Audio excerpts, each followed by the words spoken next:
Hello. Gonna see if I can see anyone tuning in.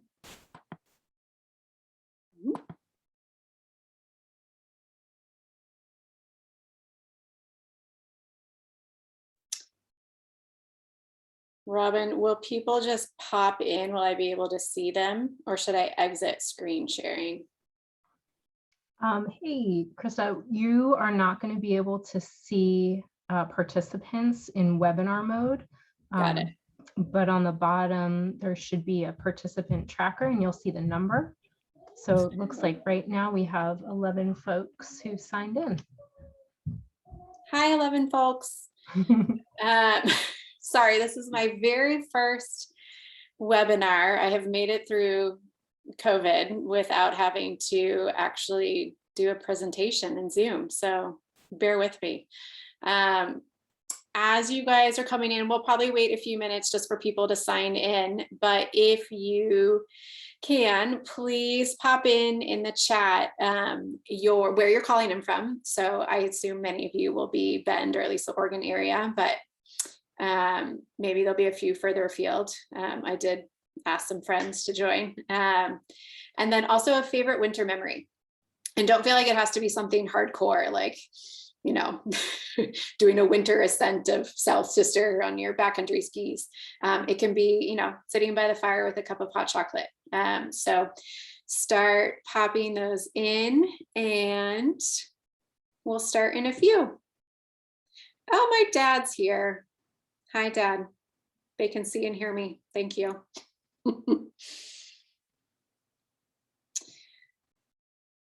To anyone, I'm seeing some people coming in from further afield. I love, this is going to be primarily focused on the Bend, Oregon, like Central Oregon area. But I love people coming in. There's someone from Seattle and Portland. And so those of you, this will be very relevant for when you come to Bend to recreate. And then there's also some generic winter recreating information that will obviously be useful for anywhere you recreate in the winter time. Catching snowflakes on my tongue as a kid. Oh, hi, Carrie. Yay, first time snow camping. Awesome. I didn't even get into that in this presentation, so that'll be a future idea. I'm going to note that. I saw another one above that was, I feel like I might screw through. Oh, I can just scroll. Ice skating in my front yard. That's amazing. Where did you grow up, Sarah? That's so cool. Do you have a pond?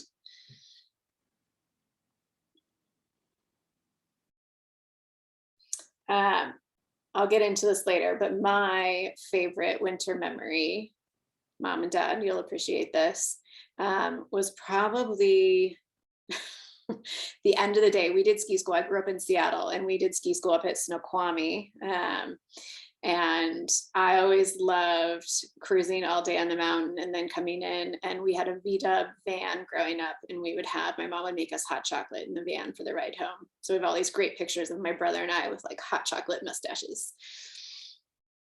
Waking up in the morning and seeing that it snowed overnight. I love that. I know you all are probably in the midst of making dinner and trying to get kids to do homework or planning your evening activities. Ooh, cross-country skiing in Winthrop, love that. So I'm gonna be mindful of the time. I'll do just another minute or two to let people trickle in, and then we'll get started. And I know a lot of people, we had 60 people sign up. So woohoo, the power of social media and the SheJumps brand.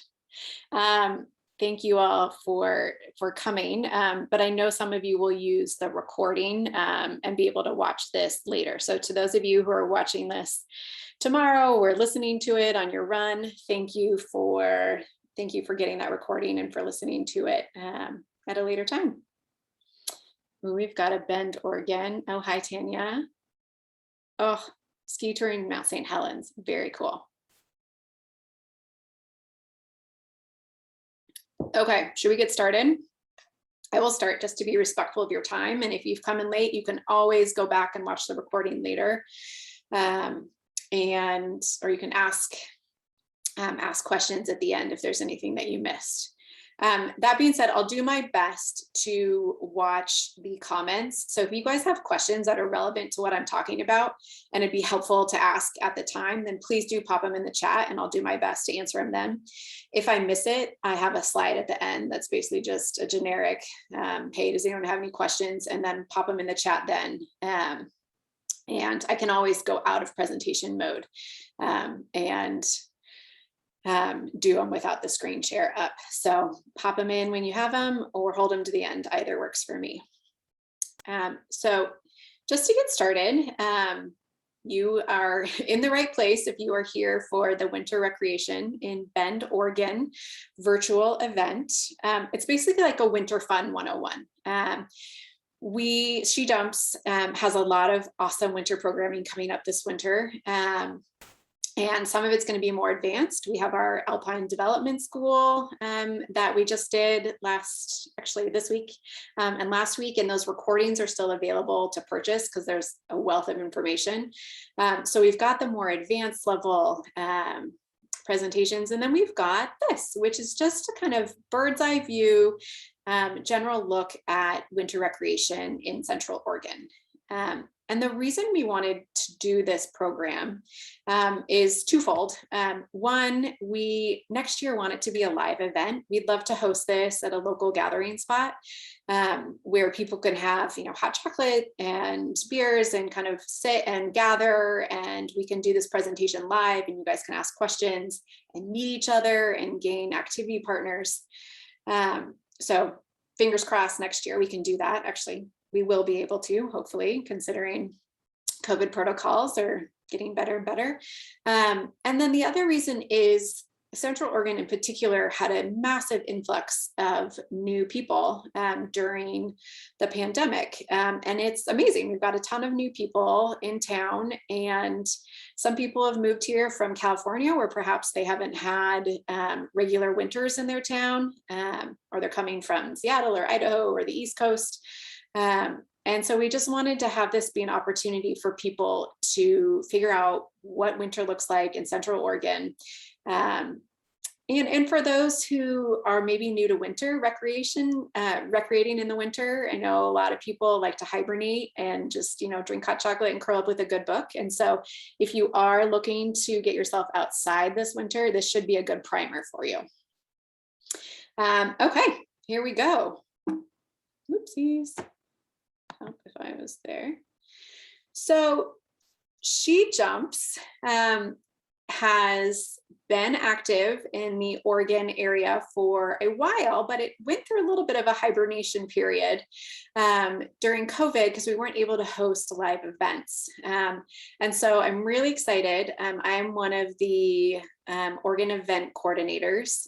There's another woman as well, Tanya. Hi, I know you're here, who helps me out. And then we've got some brand ambassadors in the area as well.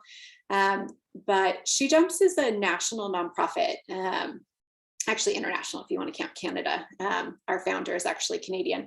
But our main mission is to get women and girls into the outdoors. And so vision-wise, we want to unearth the potential of all women and girls through outdoor play and connection.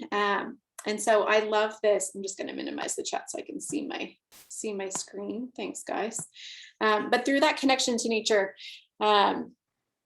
we have a great board, and Sarah is one of our board members, and I love this quote from her.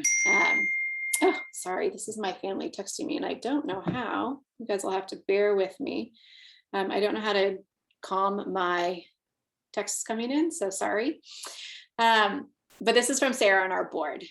We go to nature for many reasons. For some, it's an escape. For others, a place to feel humbled and inspired. It's a space for sitting and reflecting, a place to wonder and fill our minds with awe. For many of us, nature offers a place to feel challenged and empowered, digging deep into our abilities, bumping up against our insecurities. Basically, we want to get you guys outside safely, connecting with each other and connecting with Mother Earth. Who am I? I am by no means an expert, everyone. So please don't take this as Avalanche education or as, the end all be all on what to do where in Central Oregon. But I will give you a little bit of my background. I am from the Pacific Northwest originally. I grew up in a suburb of Seattle. I grew up in Issaquah, for those of you who are calling in from Seattle. But I spent 11 years living overseas with my husband and then with our 2 young kids. And I was living in Hong Kong. So for 11 years, I did not have winter and I missed it desperately. I mean, I grew up skiing. I grew up, Nordic skiing and playing in the snow and building snowmen. And so to have 11 years of no winter was really hard. We would go to Japan as frequently as we could to ski. But it's just not the same when you barely even have to wear fleece in the winter. So I'm so excited to be in Bend. We've been here for about 3.5 years. I've been with SheJumps for almost 2 years. I joined actually the fall right before COVID. And so I had the opportunity to plan our junior ski patrol event up at Mount Bachelor and to get it all settled, get everyone signed up, and then COVID hit. So we had to cancel the event, which was such a bummer. So side note, that is being rescheduled this year. It's coming up this winter. It's an awesome event. I'll talk about it later. But it's great to be back and coming out of hibernation in a SheJumps perspective and introduce you guys to all that Oregon has to offer. I am on, in terms of what my credentials and qualifications are, I am on Deschutes County Search and Rescue. I'm on the medical team. I am not a nurse or doctor. Oh my gosh, my husband is killing me. Please stop texting. Dad, will you please text Nash and tell him to stop texting me? Thank you. I am on Search and Rescue. I'm on the medical team. I have my wilderness first responder. I've kept that current for the past 20 years. And then I'm also on our mountain rescue team. And so if you are in Central Oregon and you are up on South Sister backcountry skiing and you break a femur, I am one of the people who might get to ski in and help you out, get you on a litter and get you into a helicopter.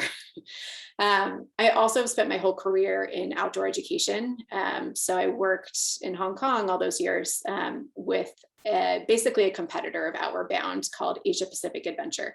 And I did a lot of outdoor programs for international school kids. So I've done a lot of work in the outdoors, and I'm so excited to share my limited knowledge with all of you. So I love winter, as I've mentioned, and I want all of you to love winter too. I think this quote is particularly apt right now, considering we're coming out of a pandemic and we've been dealing with COVID and such.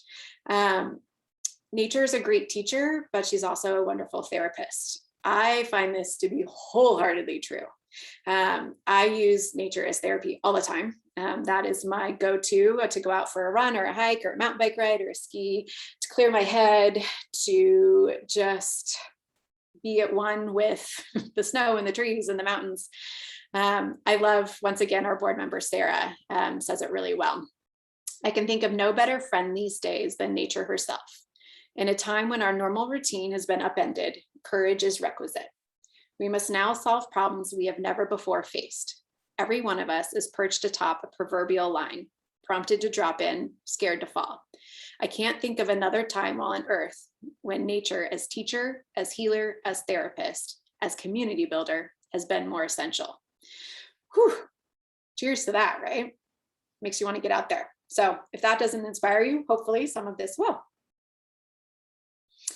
So big picture, as you guys plan your winter adventures, these are some of the questions that I think are really helpful to go through your mind. What activities do you love most? Are you more of a cozy, go ice skating and then get a hot chocolate and sit by the bonfire person? Or are you really wanting to push, the adventure edge and you're a backcountry skier, or you want to try out, a new novel sport like fat biking or snow biking?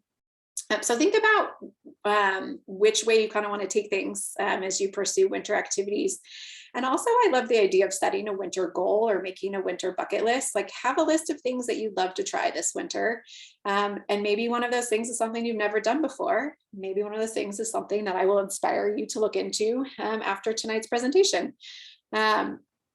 So think about, where do you want to go? What do you want to travel further afield? Do you want to explore in your own backyard? Are you new to Bend and you're really excited to check out all of the things close to home? Or have you grown up here and you just are looking for a new challenge and a new place to explore?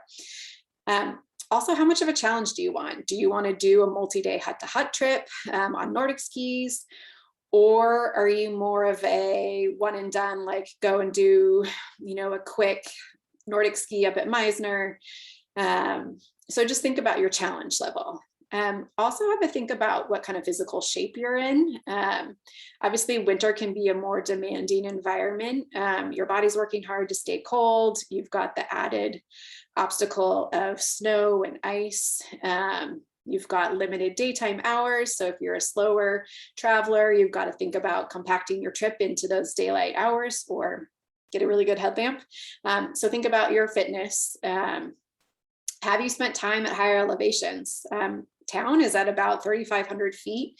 The summit of Bachelor is about 9,000 feet. And I know South Sister is it's just under 10,000 feet. So Central Oregon does have some considerable elevation. And so think about how your body responds at elevation and plan your trip accordingly. Also think about your budget.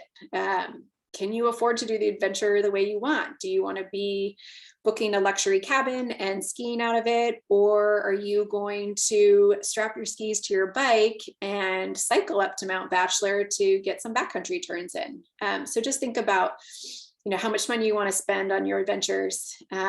You can do obviously tons and tons of stuff for free, from sledding and backcountry skiing to the more pricey adventures like dog sledding, which would be amazing, but that's definitely a higher budget item. Be thinking about how long you can go for. Are you doing a multi-day expedition, or are you just looking for a 2-hour, exercise session in the, afternoon hours? And then these are the two questions I really want everyone to think about when they head out into the outdoors. And this is coming from someone who's on search and rescue and has to come out and help people who haven't maybe thought of some of these, their own answers to these questions. Do I have the right gear? And do I have the right education and skill level to be doing the type of adventure that I'm, exciting myself up for? So we're going to talk about some of those things as we go through. And of course, putting on my mom hat. I have an 11-year-old and a 9-year-old, and then also putting on my search and rescue hat. Safety first, always. We want you guys to have positive experiences in the outdoors. I mean, it's such a healing, calming, magical, therapeutic place. And to have those transformative experiences in the wild, you need to plan and prepare properly so you can stay safe and you can keep your friends safe while you're out there. We want you to be able to come back time and time again. So safety first, please. So we're going to go through some safety stuff and then we'll continue on to all the fun activities you can do. So one of the things that I think of first in the winter when it comes to safety is weather forecasting. If your eyes glaze over when you see this slide, do not freak out. The next slide, I'll talk about more generic weather stuff. But for those of you who have some experience with tracking the weather, I just wanted to let you know some of the apps and the websites that, well, actually, you know what I did? I surveyed our search and rescue members. And so I sent out a big email and said, what do you guys love to use when it comes to apps and websites? And it was a great group to ask, because it's full, there's pilots and there's snowmobilers and there's backcountry skiers and there's, the crazy people who are still kayaking in the wintertime. And so I got a plethora of ideas back from people. And that was everything from weather.gov, which is an easy one. You just enter your zip code in and it'll give you your local weather. Down to some ones I actually hadn't heard of. I've never heard of snowforecast.com or mountainforecast.com. I haven't used those myself, but it's definitely a place to play around and look at. I had some colleagues recommend those. What I use on a regular basis is Weather Underground. I have it as an app on my phone, and that's an easy one to just check, and it's set to my zip code.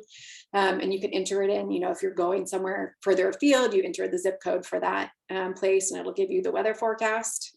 I love Mount Bachelor's weather forecast. You go onto their site and you can just look up weather forecast, and you can look at their mountain cams. And so that I find really helpful, because you can look at like real time what the weather looks like at the base lodge. You can look at what it looks like at the top of Pine, the Pine lift, and there's a variety of cameras throughout the resort, and so you can kind of see, is it raining, is it fluffy snow, did they get a lot, you know, and you'll learn really important information from that weather forecast on the Bachelor website. It'll tell you wind, it'll tell you temperature, it'll tell you snow accumulation overnight and forecasted accumulation. So that's a really good spot to check. They also have come out with a new app this winter. I haven't used it yet. I just downloaded it. We will see how that works, but I recommend all of you guys downloading it. It's free and it should be helpful this winter. I also love the ODOT Trip Check. That's a good one. That's the Oregon Department of Transportation. And that helps you know for like route planning and, you know, should I go over Sandy Ann Pass or should I go via Mount Hood? So that's a good resource as well. My favorite, however, my favorite app is one called Windy. And Windy is great. I would say pretty much everyone on search and rescue uses Windy. It's a really fun app because it's beautiful. You log in, it's free. I think there is a pro version that they charge for, but it's great because it'll show you real time the weather direction, and it's got all these beautiful little kind of wind gusts that are coming. You know, if the wind is coming from the southwest, that's what it looks like on the map. And you can look at rain, you can look at, you know, precipitation, you can look at snow. So the Windy app is a really good one to download if you are looking at tracking weather this winter. And then once again, that Weather Underground and My Radar is a good one. You can watch storm fronts coming in, so you can see what the radar looks like. So that's also helpful. And Windy does as well have a radar, you know, viewing session.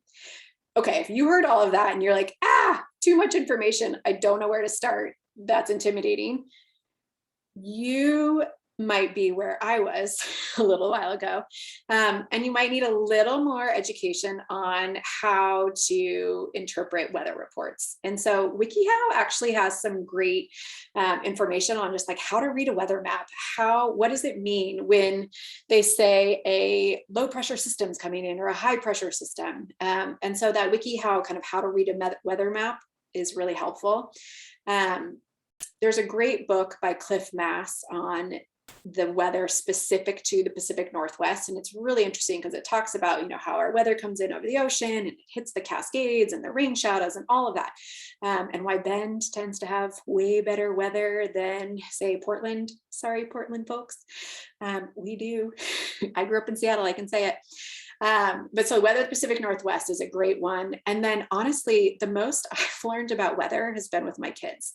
The Everything Kids Weather book is a really good resource, as are the National Geographic kids weather books, because I'm not going to say dumb it down, but they simplify it to a level where an 8-year-old or a 10-year-old can understand it. And sometimes that's what we adults need too. And there's great pictures. So I recommend going and doing some exploring with your nieces and nephews or your grandkids to learn some more about weather.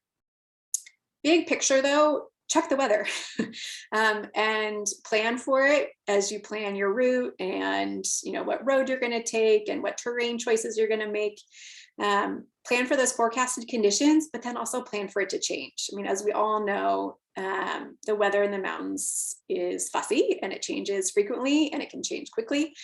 So you should always have, and we'll get into this later, but you should always have layers and gear and clothing and equipment to, what if you had to spend the night in that weather? What if a freak snowstorm comes out of nowhere? It can happen in the summer and it certainly happens in the winter. So please adapt your choices to the weather. The other thing we do have to think about, particularly for those more daring activities like backcountry skiing, snowshoeing in the backcountry, Nordic skiing in more remote areas, is you need to think about avalanches. This one is an area where I'd like you to do some self-assessment and think about, okay, what do I know? What do I not know? And try and educate yourself. So if you have some background knowledge in avalanche education, so maybe you've taken a rescue course, maybe you have done an Avi 1 course, then what you should be doing on a frequent basis throughout the winter is tracking those advisories. And so our main avalanche center in Bend is the Central Oregon Avalanche Center, COAC. There's their website there, jot that down. And they're a type 2 avalanche center. They don't have access to quite the same funding that a type 1 avalanche center has. So NWAC, the Northwest Avalanche Center, which is based in Washington, they are type 1 center, so they'll do more frequent advisories, and they will give out kind of a danger scale. And so they'll tell you if the avalanche danger is, high danger, or if it's just considerable, or if there's little to no danger because the snowpack's super solid. They tend to get more funding because NWAC is reporting they have major roadways that go through passes. So like, for example, I-90 goes through Snoqualmie Pass. And so if there's an avalanche onto I-90, it's obviously going to endanger motorists and people using the pass. And so they tend to get federal and state funding at their avalanche center because they're dealing with big roadways. We don't have that in Bend. And as a matter of fact, they actually shut down like the Cascade Lake Highway, for those of you who don't know, they shut that down in the winter. And so we don't have the same kind of road danger that places in Washington have. So we don't have quite the same access to funding from transportation departments. But that being said, support your local avalanche center, give to COAC. You can join. I think it's only $40 to be an annual member. And they do so much for our community in terms of providing advisories. What I like to do, I follow them on social media. So I just have them, I follow them on Instagram. And if I'm getting ready to go into the backcountry to go skiing or to go snowshoeing, I'll read that advisory. And so I have an up-to-date report on what the snowpack's doing, what the weather's doing, what I should anticipate as I go out. And you should be looking at noting trends and patterns. Are there any persistent avalanche problems? Are there going to be possible wind-loaded slopes? Would you be expecting more point release avalanches or wet slab avalanches? So if you know what I'm talking about, this is the stuff that you should be regularly engaging with throughout the winters to make good decisions for yourself. So follow those experts. Also note other recreators. Like if you see a bunch of, yellow jacketed search and rescue people skinning on Mount Tumelo in their backcountry gear and they choose not to drop into the bowl, that's a heads up for you. Have a think, is it safe for me to be skiing in this area or on this terrain or on this slope angle? And so look at what others are doing and have those conversations with your group, and you should be planning and discussing all of this. And if people are uncomfortable, then there's probably a reason for that. So this is not obviously an avalanche education seminar, but I do just want you all to be aware that they happen and they can be deadly. So just please know, recreate in ways that keep you safe. If all of that was another kind of like the weather, like, whoa, I don't know any of that, then educate yourself. So the American Institute for Avalanche Research and Education, ARI, as many call it, is the gold standard for avalanche education. They've got a recreational track and they have a professional track for their courses. But if you take a course with them, you'll learn how to prepare for backcountry travel. And you'll learn some decision-making tools so you can you can assess terrain and manage your risk when you travel in the backcountry. And sometimes that means not going. Sometimes that means choosing flatter, less steep terrain where slopes can't slide. And then it also teaches rescue techniques and how to use, you can see in the photo, there's a probe, and you probably have seen people wearing beacons in the backcountry. So what you'll learn on an area course is how to use your shovel, your beacon, and your probe. And hopefully, more importantly, how not to get into a situation when you'll have to use them. I did actually last night for search and rescue, I did my research for our Avalanche certification, and our instructor actually said, he's like, think of your shovel, beacon, probe as CPR. Like if you are using your shovel, beacon, and probe, it's too late. Obviously, it's an important tool to be able to dig out any partners that do get buried, but the main key is prevention. So think about educating yourself. Look at an avalanche rescue course. Look at an Area 1 course. SheJumps offers some of those. So we'll get to the end and I'll tell you some opportunities this winter on how you can do just that.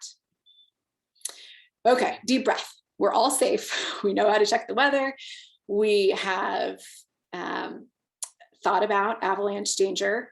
And so now kind of to go back big picture, like what things should you think about for your winter adventure?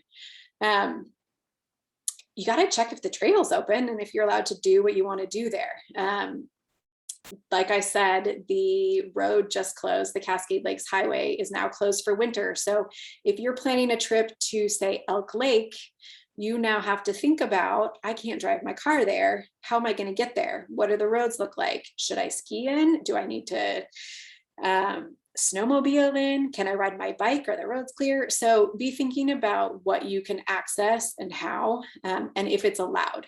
We also have some areas where trails are just for snowmobilers, or they're just for Nordic skiing, or they're just for snowshoeing. So do everything, most things are signed. And, most of our snow parks have great information centers and signs that'll tell you what you can do where, and most maps will, delineate what's allowed where. But do be mindful of that. You don't want to be, and I have been this jerk, the one snowshoeing up the skate skiing, beautiful groomed track. You don't want to be that guy or that girl. So do think about what you're allowed to do and where you're allowed to do it. Always have a proper parking permit. Winter snow park permits are easy to buy. You can get them at any outdoor shop in town. And you do need those. They will ticket. And so make sure you've got that displayed in your windshield. Think about timing your adventure with the sun. Obviously, you all know we just went through daylight savings. Like, the days are shorter in the winter. So if you're going to wake up and do a 5 a.m., summit bid for some cone laps at Bachelor, you got to think about bringing a headlamp. And if you're going to be out there much past 4, once again, you're going to need a headlamp or flashlight and spare batteries. So just think about timing your adventure. Consider those snow specific hazards. Snow and ice obviously is more difficult to travel over. So you're going to want to have specialized equipment depending on what you're doing. It's going to take longer to drive places in your car. So just think about some of that stuff that's specific to winter. As always, bring a buddy, tell a friend. Remember Aaron Ralston, the guy who got his hand pinched between, what was it, a rock and quite literally a hard place, like a cliff.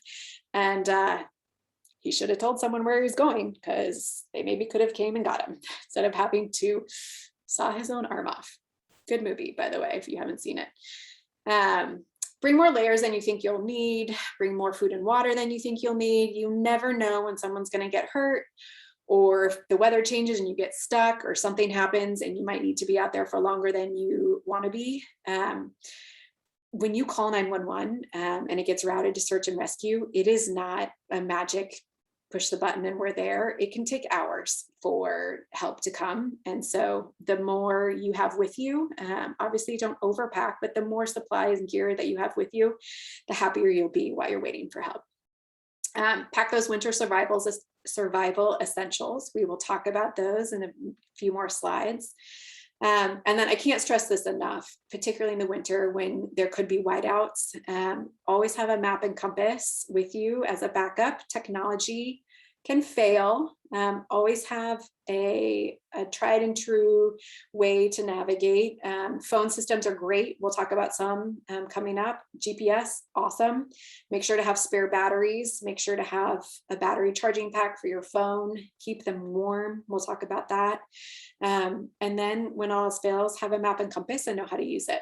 I have a few stories that I'll share at the end of the presentation that will really highlight why that's important. And as my mom would say, don't forget sunscreen. It's still sunny in the winter, and that snow can reflect back those sunlight, those sun rays onto your face. So wear your sunscreen. Okay, so now you're ready to plan your adventure. What resources do you have available to you to start planning some fun? Some apps that I really like. Gaia is great for navigation and for finding cool trails to recreate on. I love All Trails. You can get a subscription. I think they have a free version. Don't quote me on that. But the subscription version is great because you can go anywhere in the US and you can say, hey, we were just up as a family, we're at the coast and I wanted a good hike to do. And so I could look at my region and all these different trail options came up, and there's reviews from people who have done them recently. And so they'll tell you, oh, it's super muddy, or, oh, it's crazy icy, bring some yak tracks for your shoes, so it's a really good way to get kind of up-to-date reviews on trails. And then Trail Forks is a mountain biking trail app that I use, but I think it'll be helpful in the winter because it'll help GPS locate you. All of these will GPS locate you to where you are when you're out there. So you can pull up your map and push this magic little button. And it'll go, ding, you are here. So then you can orient yourself to where you are in the map and where you want to go.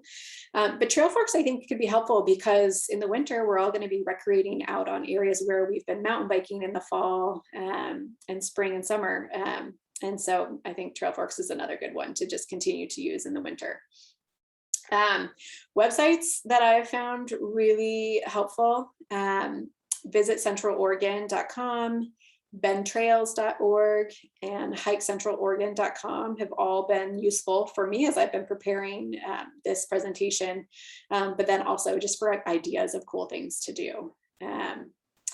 Facebook groups, I'm not a huge Facebook fan, but it is an amazing tool when it comes to groups and real-time reports on conditions and being able to ask questions. So for trail running and hiking, Trail Sisters Bend Oregon is a great one. Women Who Hike Oregon, Bend Trails Group, Oregon Trail Runners, Bend Trail. You can see we're an active town.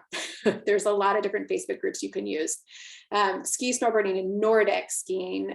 I really like the Mount Bachelor Conditions Facebook group. You'll get a lot of good information. Last year was all about the parking. Hopefully this year we won't have to have that drama. But you can find out about accidents on the road on the way up, or how long lift lines are. I'm sure the app will help with some of that this year, but the Facebook group's always really useful. Same for Nordic Conditions up at Meisner. And then Women Who Backcountry Ski and Snowboard is not specific to Central Oregon. It's a national Facebook group, but it's great because it's female specific. And so you can ask about like, hey, has anyone skied these skis? Or has anyone used this particular type of bib? And you can get great, information from other humans. And then obviously SheJumps Oregon, please use that Facebook group. And Bend Mountain Girls is another one that I found to be helpful. So you've used all these resources, you've made a cool plan, you're gonna go do XYZ, you're so excited about it. Leave your plan with someone you trust. Email it to your mom, leave a note for your roommate, text it to a friend, but do something, communicate that plan. And do include your departure time, your plan, what route you're gonna use, when you plan to be back. Cannot tell you how many times this information is so helpful in helping us locate people who have gone missing in the backcountry. Having an idea of where they're going and what they wanted to do helps narrow down search areas. So please do that. Think about how you're going to get places and in what. So I just wanted to start this out. Like, do you have to drive? Can you ride a bike? Can you, I mean, last year in the spring, we were up doing one last skin up Mount Bachelor in the spring after the mountain had closed. And there's this whole posse of people with their skis attached to their bikes. And they had ridden up to Sunrise, skinned up the mountain, skied down, and then they were going to ride back. How hardcore is that? So you can do that. So think about, can you use your bike? Can you walk? Can you ski to your trailhead? I mean, we sometimes get big enough dumps in town where you can cross country ski out your front door, which is pretty incredible. So think about alternative means of transportation. Also think about using that shuttle. For those of you who are new to town, you might not know, but Cascades East Transit offers a shuttle up to Bachelor, and it runs twice a day in the mornings and then twice a day in the evenings. And that's a great way to get up to the mountain. It's also a great way if you have middle school and high school kids and you don't want to drive them, you can send them on the shuttle. And then carpool, obviously, please be environmentally friendly. So snow tires. I don't know, this is just my opinion. Get them, you need them. Honestly, if you want to be regularly heading at least up the mountain road to Bachelor this summer, or going, you're going further afield, you will feel so much more comfortable if you have snow tires on your car. 4-wheel drive, all-wheel drive is really helpful. Studs versus no studs. This is a matter of opinion. I know it's a divided thing. Some say that the studs can ruin the roads. My personal opinion, I went and did a really cool skid car training course with Deschutes County as part of search and rescue. And the gentleman who teaches that course said to me, he's like, the studs on your tires are going to get worn down far more quickly than the road will. And he's like, you have young kids on an icy day, you're going to want studs. So obviously cost is part of that factor, but just think about it and think about whether, if you can afford snow tires, I would do them. And then note, little local shout out, Les Schwab will store your tires in the off season.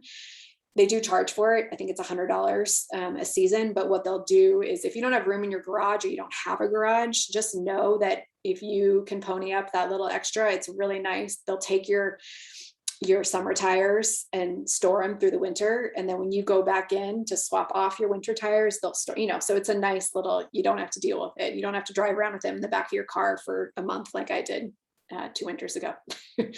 And then also AAA has some really great winter driving tips and videos that I recommend you checking out. Layering. Always important in the winter. Wear layers, bring extra, think about that base layer and then mid layers. Think about layering on for gloves, like an inner liner layer with an outer glove is always helpful. Do say no to cotton. Cotton, when it gets wet, it takes forever to dry. It's not very insulative. So, there's a saying, cotton kills. If you can, go with wool or synthetics, and you will be far more comfortable if and when you get wet. Strongly consider, particularly here, waterproof or Gore-Tex outerwear. There's 1,000 different brands, and there's so many different theories and everything, but you'll want something that keeps the precipitation out. A wet, rainy day at Bachelor is no fun if you are soaked. So think about that. Cover exposed skin. It is possible to get frostbite on your nose, your cheeks, exposed areas, obviously fingers. So do cover exposed skin when you can. Those, obviously, we've been wearing masks all winter, all summer, all the time. But those face masks that we have to wear in the lift lines, obviously those help for protecting your skin from frostbite as well. Try to avoid tight clothing if you can, only because it can restrict your circulation. And you want things circulating, you want the blood to be able to reach all your little extremities. So have things be loose fitting. Consider adding heat. Those hand and foot warmers are great. I know for search and rescue, whenever we go out, basically on any rescue where the weather's inclement, and it's even in the summer, we bring a heat blanket. I know those aren't always readily available to the public, but think about adding heat into your system, whether it's a hot water bottle that you can snuggle up at night, or those hand and feet warmers. Those are always helpful. Wear a hat. you know, your mother or your guardian, your grandma, or someone has been telling you that since you were a kid. We do lose a lot of heat through our heads, so please put a hat on in the winter. Sunglasses and goggles, always helpful. Think about keeping your batteries warm. Batteries can lose their charge really fast in the winter. So try and keep your spare, you know, tucked inside your pack somewhere where they won't be as exposed, or even in a pocket inside. If you have a headlamp, I would consider for winter use. I have a headlamp where it's the cord kind, and the cord extends down to a battery pack that I then keep inside my down jacket. And I keep it warm, and it lasts way longer that way. So you could consider for a trip, you know, where you knew you're going to be traveling at night and you needed a good light source, consider a headlamp that has that external battery pack that you can tuck in somewhere warm. And sunscreen, always with the sunscreen. Where to get all this stuff? So we are huge fans at SheJumps of getting used gear, reduce, reuse, recycle. Yes, please. Check Craigslist, check eBay, borrow from a friend. Locally, GearFix is amazing. If you haven't discovered that yet, it's at Box Factory. Pop in, you can consign your old gear and they will sell it for you. And then when they sell it, obviously they take a small commission, but then you get that money back on your account and you can use it to buy more gear. I do that with my kids. Winter boots, I always take them into GearFix, ski poles that they grow out of, all that stuff. Take it into GearFix, they'll sell it for you, and then you get to buy new used stuff. So check out GearFix. And then we have a ton of great Facebook groups, Central Oregon I mean, you can see them all. There's tons, guys. But they can be, particularly the Bend Gear Swap is a really good one for getting used, gently used gear. And it's actually great because then you can get information and beta from people like, oh, this is my favorite jacket for my kids. They just grew out of it and we wanted to go to another good home, so think about getting used gear. You don't have to go out and buy the latest and greatest. But when you want to, please go to local shops so you can shop local, and particularly ones that support SheJumps. Pine Mountain right now, just for being here. Many of you are going to get mailers, all of you will get a mailing from us. It's going to take me a while, so please use your patience. But Pine Mountain has donated some coupons for, I believe it is a discount on services this winter. So if you need your skis waxed or you want to do a gear rental through them, they're going to email, or I will snail mail you all coupons. We're also partnering a ton with Crow's Feet this winter. They're going to host a ski waxing workshop, which I will talk about later. So shout out to those two shops. And then obviously a quick Google will find any of this, but Web Ski, Powder House, Sunnyside, Sierra Says, Mountain Supply, Race Place, REI. We've got, this is a mountain town, guys. We've got 1,000 places to shop, but shop local when you can. Okay, so you need to get all your gear. And then we really, speaking as with my search and rescue hat on, 10 essentials. Please do carry them in the winter. We talked a little bit about navigation, but please do have a GPS device. Consider a personal locator beacon or satellite communicator. At the very least, a smartphone with a navigation app, and always with extra batteries. Headlamp. Never know when you might make a wrong turn and it'll take longer to get back, and all of a sudden it's 4 o'clock and it's getting dark. You'll be very glad that you have that headlamp with you, plus the extra batteries. Sun protection, even in winter, and also wind. If you've ever been on a snowmobile or you've ever zoomed down a ski slope, you will know that wind is a thing in the winter. So not only for sun protection, but for wind protection, sunglasses, and some form of goggles or something. First aid, always bring a first aid kit, know how to use it. Knife and a repair kit. Fire. So I think this is an interesting one. When I first joined search and rescue, I was practicing with my, fire lighter and my, what do they call it? Sorry, I can't think of it. And actually what a lot of us carry, they're like, that takes forever. Don't do this bamboo, rubbing two sticks together. A lot of people carry road flares or flares, winter flares specific to fire starting, because it's fast. You crack it and it goes, and you've got a fire if you've got some fuel there. So carry something that is, you can build a fire with, and can be a source for you. And also think about bringing some tinder, some something that will light easily. My favorite is to make little wax balls using dryer lint and wax. That's super fast and easy. Carry that, 1 or 2 of those, and some storm-proof matches, and you are safe and set.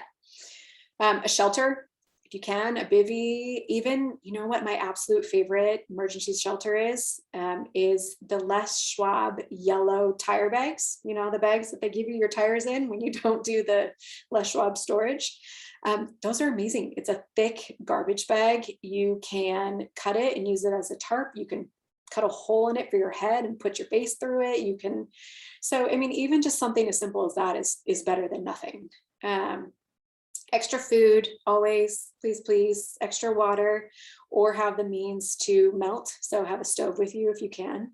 And then extra clothes. You never know when something's going to get wet or you're going to need some more layers. So always 10 essentials. Those are from the Mountaineers. You can easily Google that. And even on the Deschutes County Search and Rescue website, we've got those listed. So do peruse that. Hydrate. Just a few. I won't bore you with the, why we need to stay hydrated. You all know.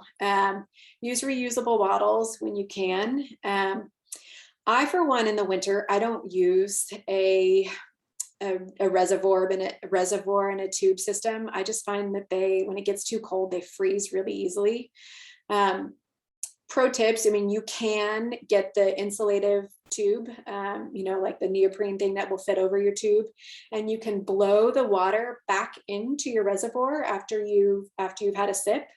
They do tend to work better if you sip more frequently, and then you blow it back in so it can't freeze in the tube. That's one way that you can get away with using that system. I just switched to water bottles in the winter, and I use, shout out to a local company, I use Hydro Flasks, because they will keep your beverages warm, or they will keep your beverages cold, whatever you prefer, and you don't have to deal with freezing.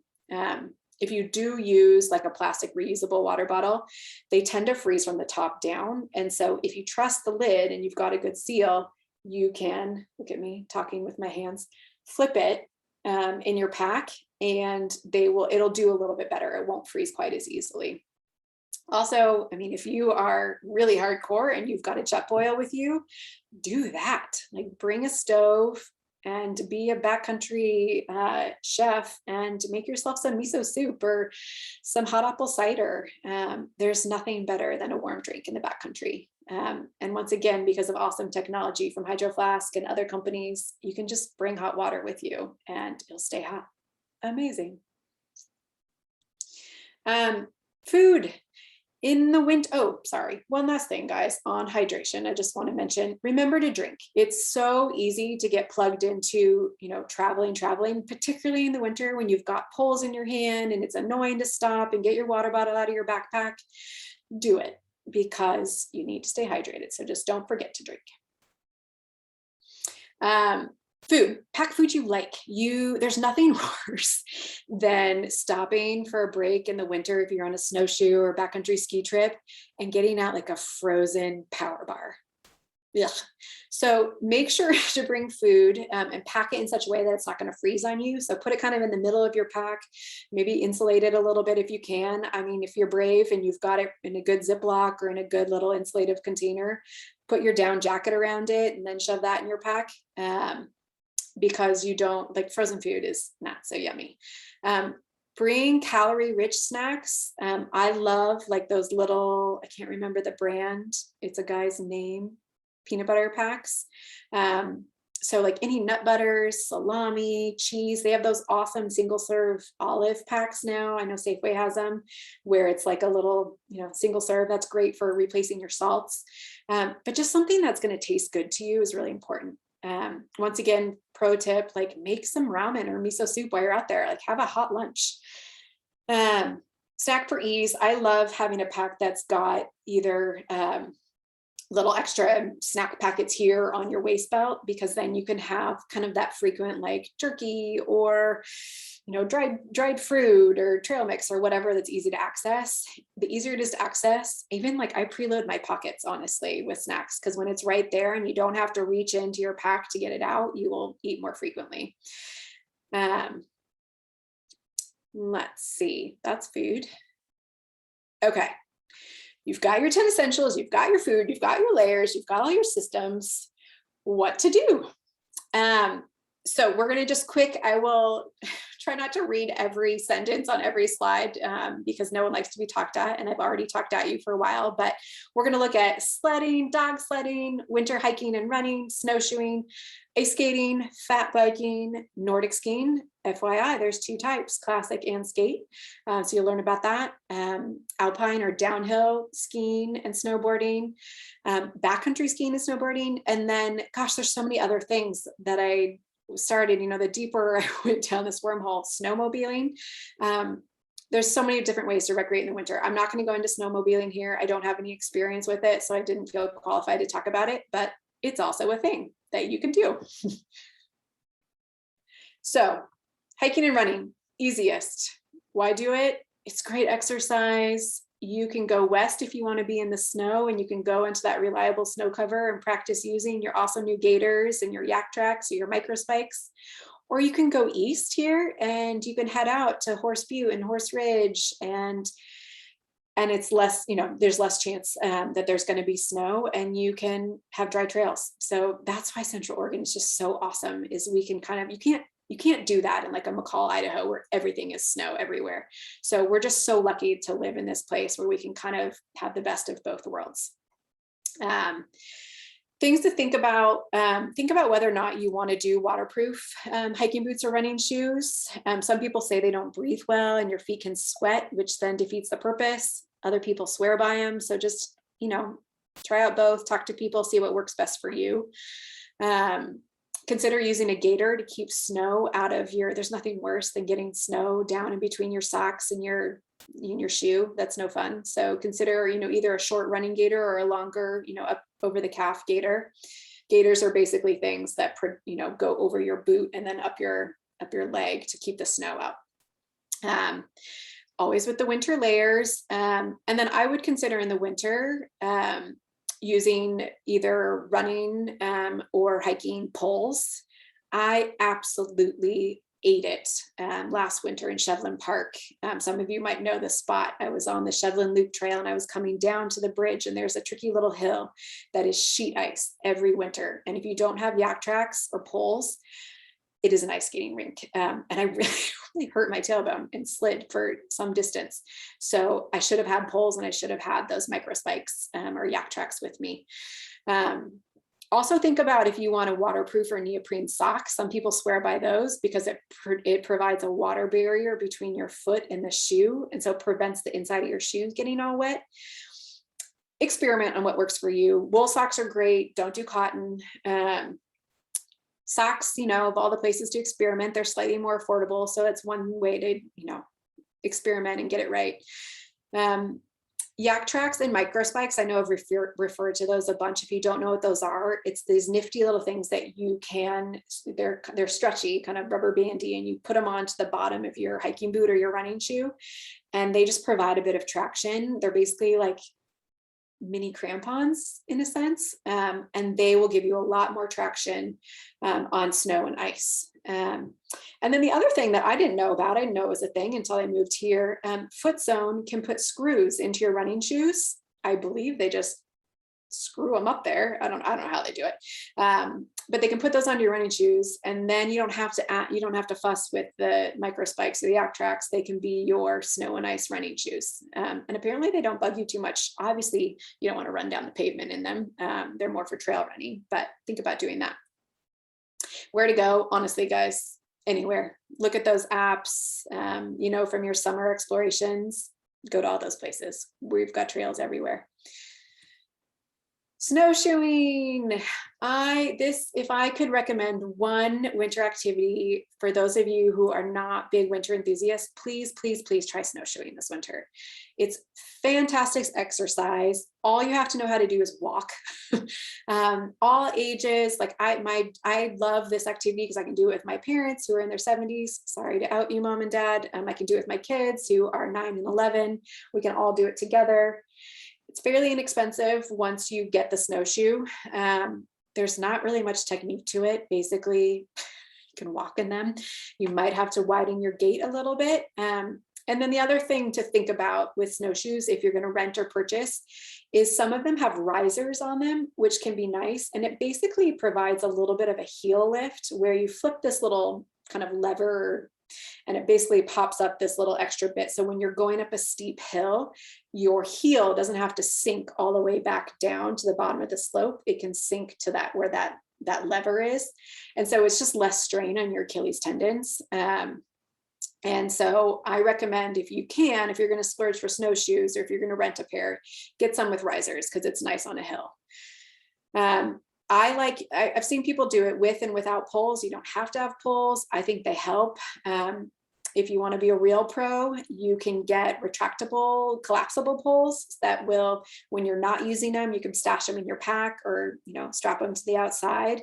But then if you're going down a hill and you need a little more stability, you can then get those poles out and use them. So think about using a pole when you're snowshoeing. My favorite places to go, Meisner, Virginia Meisner Snow Park, Swampy, Dutchman, Winoga, Edison, all these places have snowshoe specific trails. And the map at the front, the map where you at the trailhead will tell you which trails you can use. All these maps are available online. You can look them up in advance or you can just use your nifty app. Also, Vista Butte is a great place to snowshoe. Tumelo Mountain, Todd Lake, if you don't mind a longer snowshoe, you can park at the Common Corridor at Bachelor, or you can park at Dutchman. That parking lot does fill up, but if you can get a spot, you can then snowshoe out to Todd Lake through that Common Corridor. Shoveling Park is great when there's enough snow for snowshoeing. And then if you want to go further afield, Paulina, the Badlands, Ray Benson, which I believe is up closer to Hoodoo. And then the starred places, my favorite place, Winoga and Edison, both allow dogs. And so snowshoeing is super fun to do with your dog. Total side note, if you have dogs that you want to ski or snowshoe with, think about getting those cute little, what are they called? They're like dog booties. Some dogs will tolerate them, some won't. And if your dog, like mine, will refuse to put those on, you can also get this great, I will think of what it's called in a minute, but it's this wax, Musher's wax, and you can put that on your dog's paws and that helps protect them from kind of snow, ice crystals and stuff. And so if you want to snowshoe with your dog, it's a really safe activity to do with them and bring them along at those particular places. Sledding, I had to include it. Obviously, easy to do. You probably don't need any extra information on it. It'll bring out the kid in you. Bring a kid with you. Bring a niece, a nephew, a neighbor, grandkid. It's pretty much free depending on where you go. Zero technique. Get on, hold on. I mean, some people can steer. I can't. I just hold on for dear life. All the ski shops sell toboggans and different sleds. You can go high tech. You can go low tech. And I do think, particularly kids, anyone, honestly, I would opt in for a helmet. I've seen and heard of a lot of crazy sledding accidents with head injuries. So, man, oh man, if you're going up, Winoga is a great place to go. Dog friendly as well, great sledding, but it can get crowded and it can get icy and it can get packed down. And I feel way, way better when my kids are wearing helmets when they're sledding. And me too. I don't like head injuries either. Skyliner, I don't want to advertise this. I don't think they like people to sled there. There is a cool sledding hill there. So Skyliner Snow Park, don't tell anyone I told you that. Tethero also, I'm also not sure if I should advertise that, but Tethero is actually a great sledding spot. There's a dedicated sledding hill. And if you want your kids to just sled on the golf course, and you can go and have a nice warm drink at the row at the restaurant and watch your kids sled away while you sip a hot chocolate or a hot toddy. That's my winter rec right there. If you want lift powered, if you don't want to drag your sled back up, the Snow Blast Tubing Park at Bachelor, I think is opening this winter. They weren't open last winter, but I think they're opening. And then Hoodoo has their Audubon tubing. And then apparently Diamond Lake has tubing available. And all these places will do the like rope or lift acts, not a chairlift, but you know, they'll help you get your tube back up the hill. And apparently Diamond Lake has night tubing. I'm not sure if they're offering that this winter, but be cool if they were. All right, that's sledding. Dog sledding, quick mention. I had to put it up here because I just think it's so cool. You can do, this is all done at Mount Bachelor. It's with the Oregon Trail of Dreams, and it's operated by this awesome woman named Rachel Skodoris. I'm not sure I'm pronouncing her name right, but she did her first Iditarod in 2006. She runs a company with her husband and her dad. They have a full team of amazing Huskies and Husky mixed breeds, but they will take you, it is pricey, I will say, this would be a splurge, but they will take you on hour-long dog sled rides, and you can help, you know, feed and care and water the dogs after your sled ride. And it's basically an hour tour, and they go on some of the trails around Bachelor. They start at sunrise. Or if you really want to impress a date, you can book the marathon ride, which is 26-mile outback trip to Elk Lake. We actually were out at Elk Lake last winter, and we saw a crew that was on this marathon trip, and it looked absolutely magical. So you ride in this cozy sled, and the dogs pull you, and you have lunch at Elk Lake, and then they pull you back. It's very pricey, but it's worth looking at if you want to splurge. And now you can book all of that through the Mount Bachelor website. Ice skating, I had to include this one. Channel your inner Michelle Kwan. I know that dates me. I know she's probably in her 40s now, but I don't know who the hot new ice skaters are. So I had to just use her as my reference point. It's fairly inexpensive. You can rent skates, you know, a few basic techniques. You can be as fancy as you want or as simple as you want. I like getting older. I like using a knee pad and a helmet now. Like, I'm at the phase where I'm a decent ice skater, but when I fall, it really hurts. I make my kids wear their helmets. They hate me for it, but I don't know, it's just safer. So you can go to the pavilion. I'm sure you all know about that. In at the Seventh Mountain has really great little rink, and they've got a bonfire, and the bar and restaurants open. And then Redmond has an ice rink as well. So 3 places to ice skate. Obviously, you can also ice skate on frozen lakes. I'm not going to go into that here. I don't know enough about assessing ice depth or any of that. So if you are a pro and know what you're doing, and you grew up in Minnesota doing it, then by all means, go for it. But I'm just going to recommend you to the places that I know you won't fall into the ice. Fat biking. I just think I haven't done it, but I just wanted to put it on your radar screen. I think this looks so fun. And this is my winter goal this winter, is to try fat biking or snow biking. I think snow biking technically is the like, you know, snowmobile snow bikes. So this is more like basically a mountain bike with big fat tires. You'll see them around town this winter. If you haven't been here for a winter, they're all the rage. All you need to know how to do is ride a bike. Do know that you need to yield to snowshoers and skiers, and obviously snowmobiles. You don't want to get plowed into by a snowmobile. You can rent fat bikes at shops around town. I know Project Bike rents them. I know Pine Mountain Sports rents them. Kind of think of what you would bring on a summer or fall mountain biking trip. You know, bring your bike tools, bring your pump, spare tube, and obviously helmet. Didn't write that there, but that's a given. So good places to go. Winoga has a snow park dedicated bike loop in the winter, which I think is a great place to try it out. It's fairly flat, and it's just a big loop, and start exploring from there. Phil's Trail, apparently if you go up Ben's to MTB and then down Kent's, that's a really nice loop on a fat bike. Obviously you might not want to be the first person out there at 6 a.m. setting the trail, because it's going to be a little bit harder than if 10 people went before you and there's a nice track laid.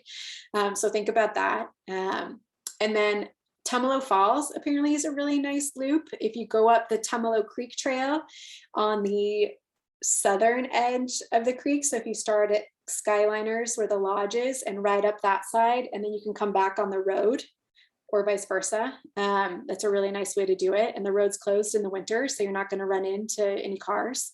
And then Horse Butte apparently is really good. So put that on your list of something to try. Nordic skiing, woohoo. Okay, there is 2 types of Nordic skiing. And if you are new to Bend or new to Nordic, here you go. Classic is like Nordic track. It's like in the track. It's that traditional, forwards and back, forwards and back. To me, it's a little more like walking or hiking. And you need specific classic skis, bindings, poles, and boots. It's the easiest to learn, and I think it's the most accessible for beginners. Skate skiing is what you see like awesome in the Olympics, and they're shushing this way. Kind of like, think about like ice skating with poles on snow. It's more of that look. It does require a few basic techniques. I would definitely recommend starting with classic Nordic skiing and getting that down, and then adding skate skiing. A great place to take lessons is Mount Bachelor. They have a Nordic Center. It's fantastic. You can do classic lessons. You can do skate lessons. You could go to Glide Nordic. Ingrid, shout out to you. We are partnering with Glide Nordic this winter for some really cool SheJumps Nordic programming. So I strongly recommend getting a lesson from Ingrid Granlund, who runs Glide Nordic. She's amazing. And so you do need to make sure you have the gear specific to the type of skiing you want to do. So skate skiing is a specific type of gear, and classic is a specific type of gear. You can get hybrid boots that will work with both types. But basically it's 2 separate sets of gear. So renting is great. There's a bunch of places in town where you can rent. Sunnyside, Pine Mountain, all the usual. Web skis is fantastic. So think about trying some different types, and even up at the mountain, up at the Nordic Center, you can rent skis and see what you like and see what works for you. And then secondhand gear is great.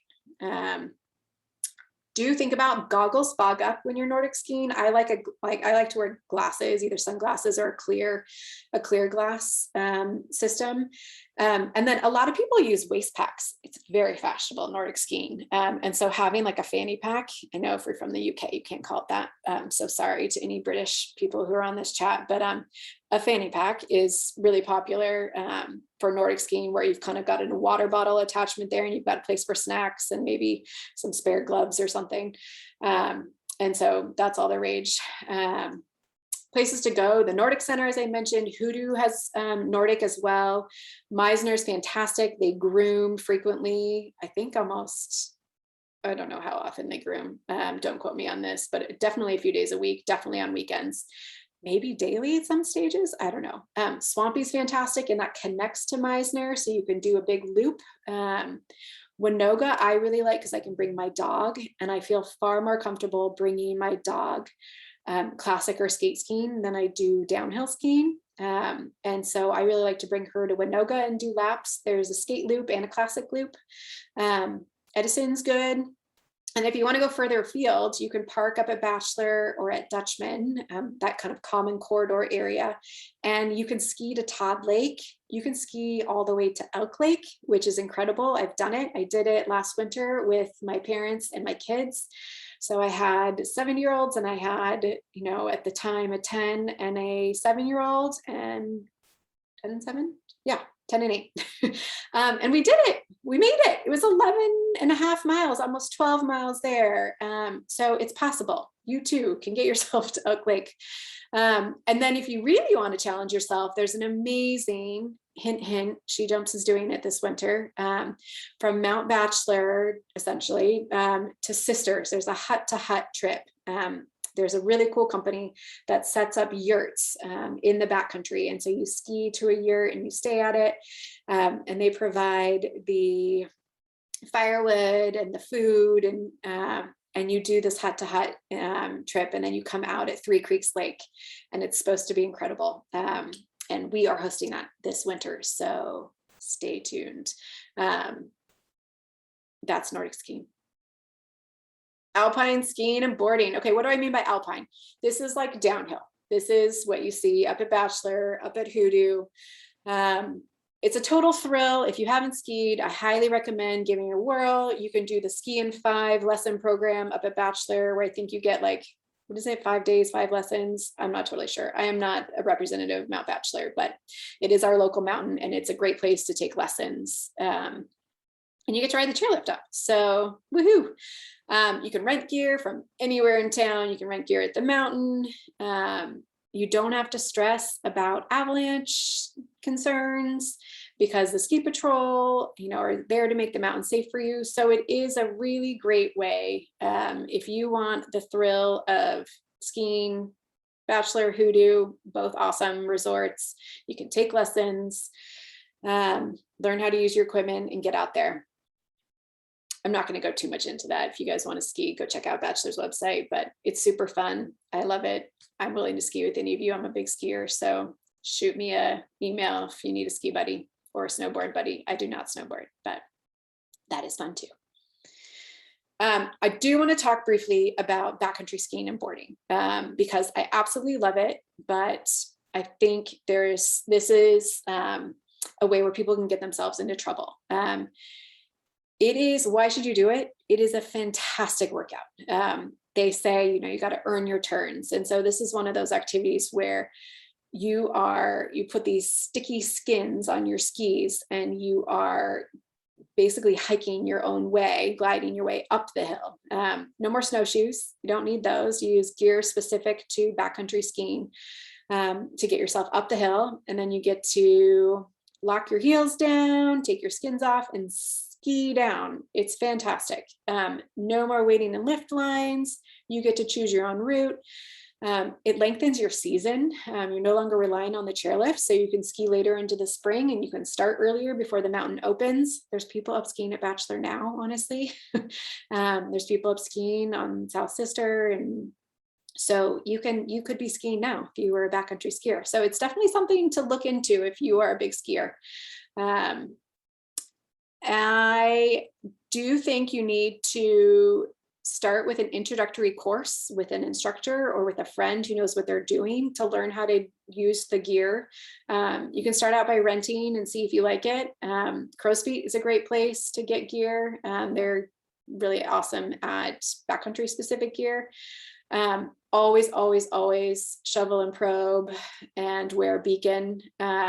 We talked about Avi Danger. You need to know what those things are and how to use them.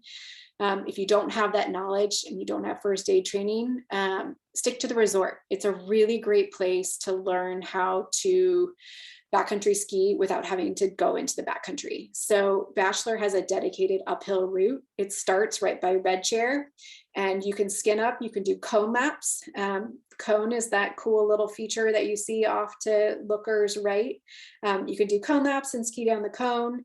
You can, when it's open, go all the way up to the summit, honestly, very cool, or up to Pine Martin. So there's lots of options for learning in a safe and controlled environment where the ski patrol is there, and the avalanche danger has been somewhat mitigated for you. So I highly recommend, if you want to get into backcountry skiing, start there, and then start to educate yourself. Take an ARI level 1 course, do one of those rescue courses, and then also think about a wilderness first aid or a wilderness first responder course. So if there is an incident when you're in the backcountry, you know how to deal with it, and you can help out friends or yourself if you're in a situation where you need first aid before search and rescue or ski patrol can get to you. I will get down off of my high horse, but yes, please be safe. Always use your beacon. So that's all probably like, oh, wow, how do I go about starting this? So we've got, SheJumps has a Backcountry 101 course coming up. Please go and look on our website and on Eventbrite. We've got a virtual one coming up. You can get a more specific intro to backcountry skiing. We also have an awesome Alpine development school that just aired last week, but you can purchase the recordings, and that's a really great place to begin, at least virtually. Oregon Ski Guides is offering a backcountry riding skills clinic for us this winter. They're narrowing down dates. I'm not sure if they're going to be able to run both for us, January 7th and Feb 4th. So we are getting that determined, I think, in the next week, but save those dates because there's going to be a backcountry skills clinic with guides. So you will learn how to use everything and get all the tips and tricks from a pro. And then we're also doing an intro to avalanche safety course with Oregon Ski Guides, also narrowing down those dates, but January 21st and Feb 11th are the two that they have pinpointed for us, and we'll just see which fills. Definitely check out Erie, check out those wilderness first aid and woofer courses with Knowles Wilderness Medicine for those of you who are interested. And then, yeah, places to go, backcountry skiing and boarding, Mount Bachelor and Hoodoo on their uphill routes, and also stay on the uphill routes. You're not allowed to just skin up whatever you want. You will get in trouble with ski patrol. There's also times they don't let you ski above the cone before the lifts open. So be mindful of that. So no skiing above the cone before 9 a.m., I believe is the rule. I got in trouble for that last year. And then road access, Vista Butte and Tumelo Mountain. You can park at Dutchman's for Tumelo, and Vista Butte, there's a pullout. Those are both great places to backcountry ski. Shoot me an email if you have more specific questions or if you need a buddy. And then further afield, if you have a snowmobile or access to one, lucky duck if you do. Todd Ridge is fantastic. Three Sisters, like South Sister and Broken Top, are amazing. Ball Butte, Tam MacArthur Rim, Mount Bailey, Mount Thielsen. If you are interested, shoot me an email. There's also a ton of great information online, but that's just kind of where to start your exploration process. Okay, really quick word to the wise, a little bit of first aid, and then we're on to questions. Whew, sorry, y'all. It's a lot of talking at you. Okay, so the one little thing, there's a case study. It happened before I moved to Bend. So I believe it was 3.5 years ago, 4 years ago. There was 3 gentlemen on a backcountry hut-to-hut trip, one that we are actually offering with SheJumps.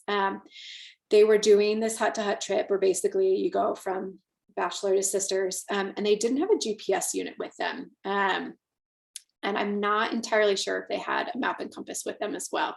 And for some reason, a few things went wrong and they couldn't find the yurt. It was a whiteout, it was challenging conditions, and they didn't have the ability to navigate to the yurt. And so they spent a night outside, which is never great. You don't, unprepared without a sleeping bag or a bivvy or without a shelter, without a stove or a fire, like it's unpleasant to spend a night out. So avoid it if you are not planning on it. If you're planning on it, winter camping, all that, amazing, super fun, but you'll be prepared if you plan on it.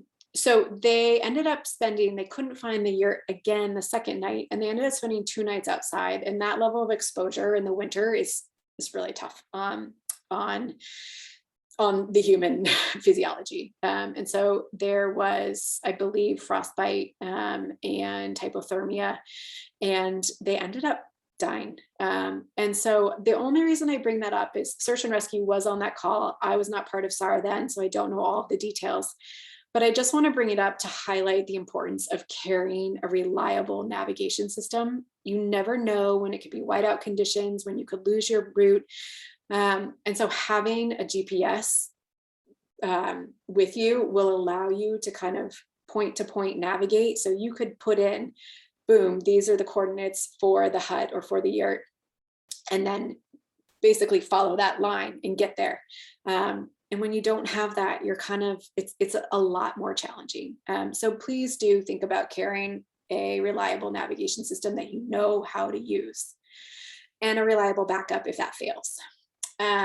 Also, case study, also before my time with search and rescue, there was a snowshoer killed in an avalanche on Paulina Peak.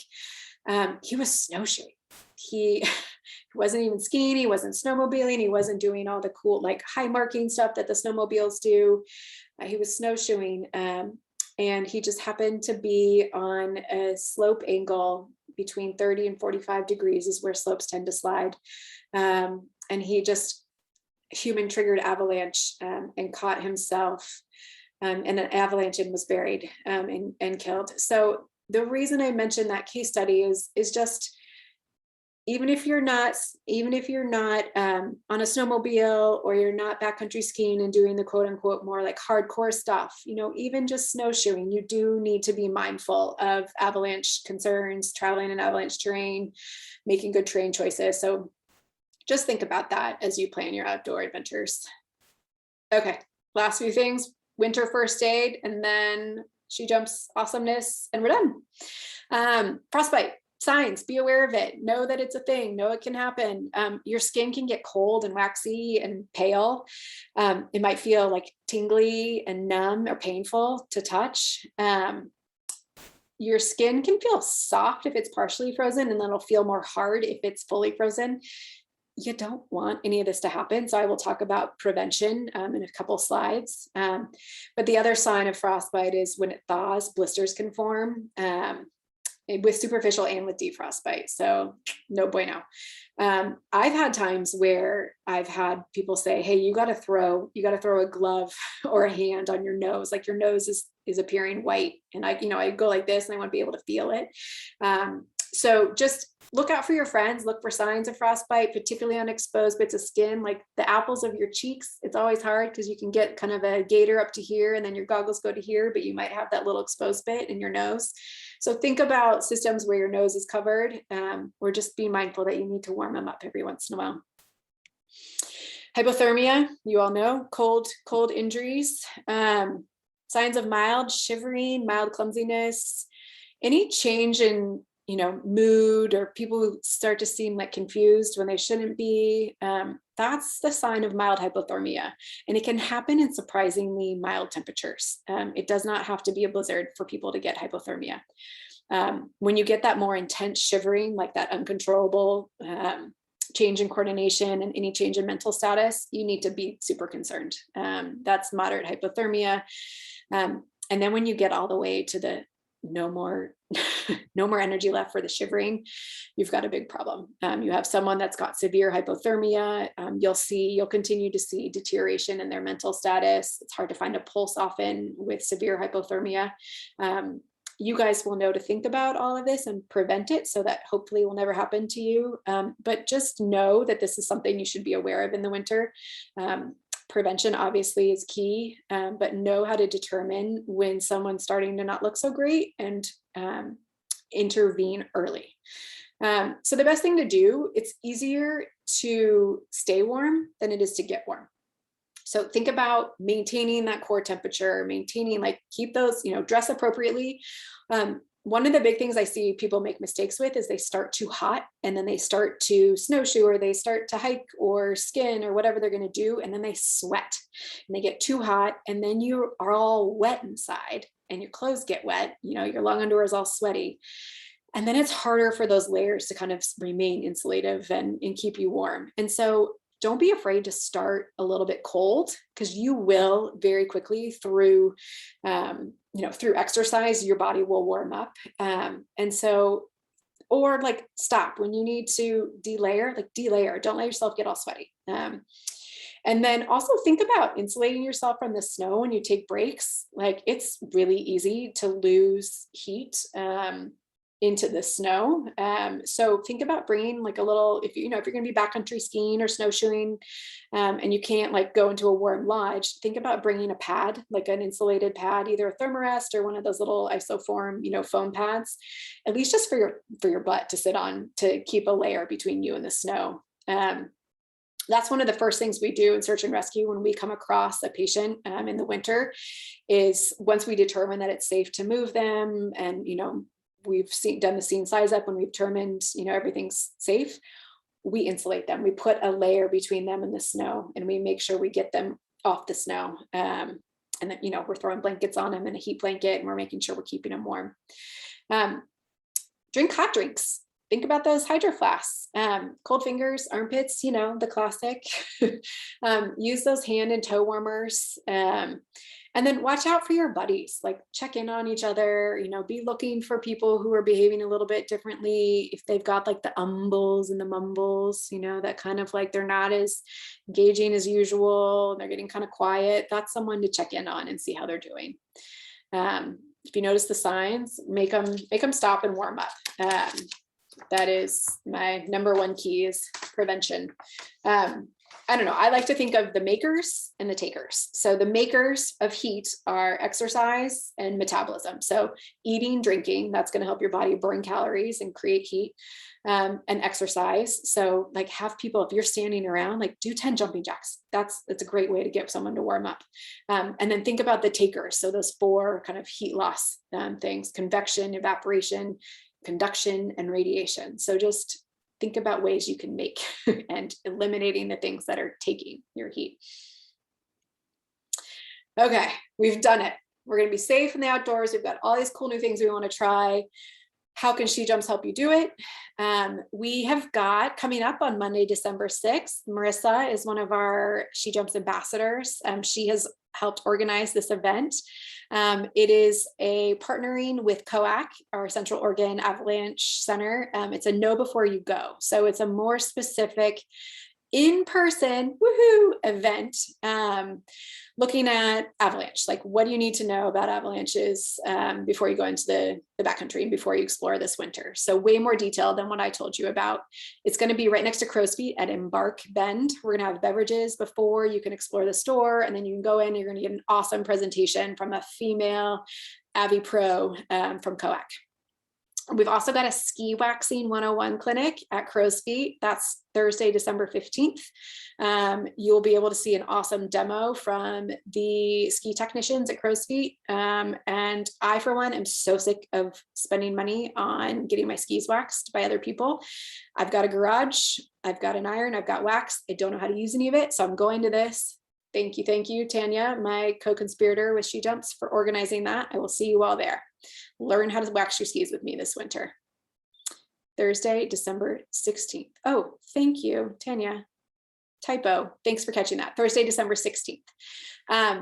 Coming up, we've got a awesome women's winter yoga and Nordic retreat. It has not gone live yet. It's going to be at the Settle Lodge and Boathouse. It is going to be a 2-day and an evening, so Friday to Sunday, basically, of Nordic skiing with Glide Nordic. We're going to have morning yoga. There's going to be a female winemaker coming in to do a wine tasting with us. We're going to have a movie that we'll be showing. There's going to be an optional snowshoeing adventure with Wanderlust Tours if you'd like to opt in for that. And it's all going to be with amazing food from Settle Lodge and Boathouse. They have really good food, P.S. You can rent a rustic cabin. You can go luxe and book the luxury cabins with a big group of friends or with your family. So definitely put that on your calendar. I will let people know when that sign up is going to go live. Junior Ski Patrol up at Bachelor, Sunday, January 30th is the date we're aiming for. We haven't had our final confirmation from Bachelor, but that is our working date. And so far they have verbally committed. So thank you, Bachelor. That's going to be for girls 8 to 15, and they get to shadow and spend a day with the female ski patrollers up at Bachelor. And there's an Avi dog demo, and we do hot chocolate unicorn fairies, and they get to ski with the toboggans and learn all about snow science and how to use a beacon. And it's just a really cool day to get girls looking at careers in these more outdoor guide roles and ski patrol roles. So it was my daughter Quinn's absolute favorite activity 2 winters ago.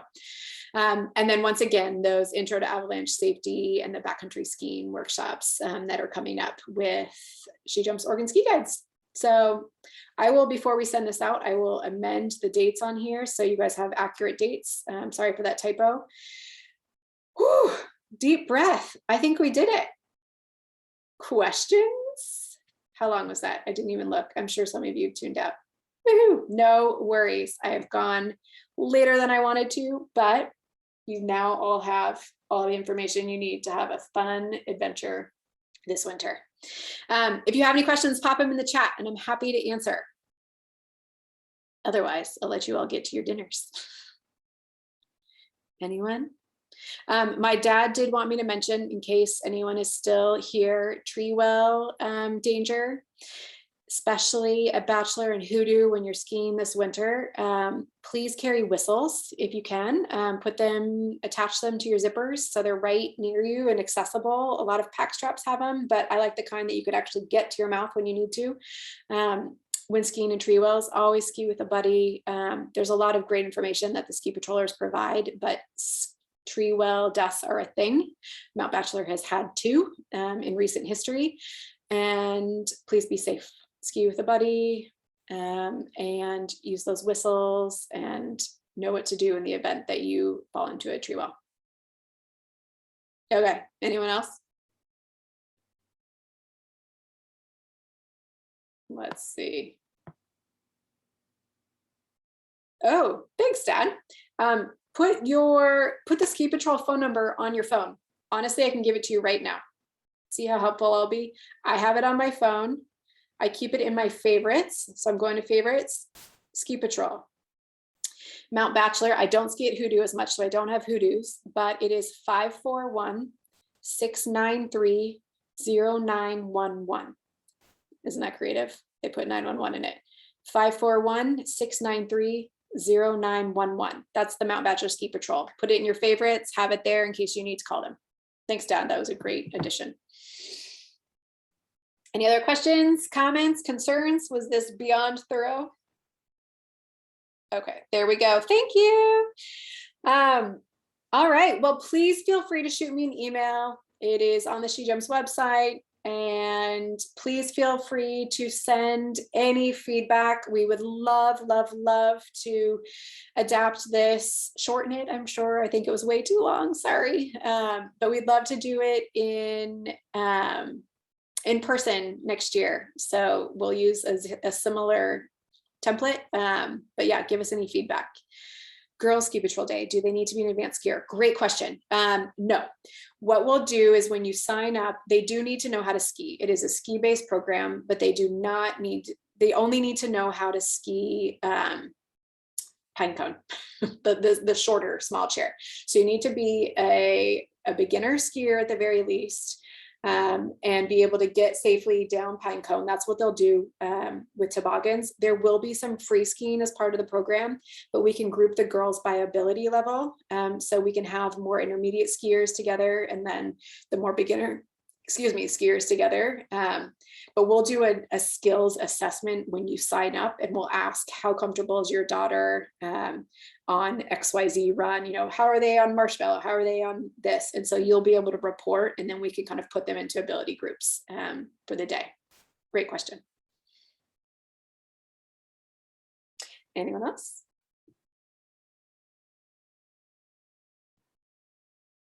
All right. Thank you for coming. Really appreciate it. I think you had to put your email address and your mailing address, I believe, when you signed up. So we will be sending out a snail mail kind of thank you little pack with maybe some stickers and a coupon to Pine Mountain, anything else I can scrounge up between now and when I send them, as a thank you for coming out to our first official SheJumps winter event. Please dig deeper, look at our SheJumps website. We are so excited to get more winter programming out to you, and it will extend into the spring. We're going to do some really awesome mountain biking and rock climbing programming this spring. Bike mechanic workshops, that one I'm really looking forward to. So stay tuned. SheJumps is back in Oregon. All right, thanks so much. Feel free to stop the recording. And